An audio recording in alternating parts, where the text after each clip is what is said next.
благодарам на можноста да се обратам. Денеска сме повторно во Куманово, со нас е и нашиот технички министер за труд и социјала Ѓоко Велковски, но и кандидати за пратеници, добри луѓе од Куманово.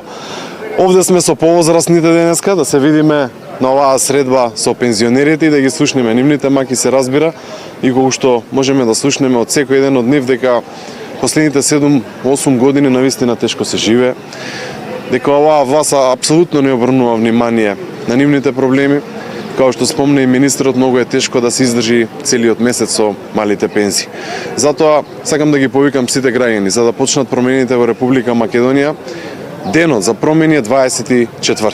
На 24 масовно сплотено со поддршката за Гордана Силјановска-Давкова започнува Македонската револуција, односно народот да се сплоти и да го започне првиот круг за избор на новата претседателка, а тоа е нашата професорка, а потоа на 8 мај да ги повикам уште повеќе, уште позасилено да направиме историја и да стигне нова влада, бидејќи таа нова влада ќе има обврска да ги зголеми пензиите и да направи на овие прекрасни луѓе еден подобар и подостоинствен живот за сите, не само тука во Куманово, туку на секаде во Македонија.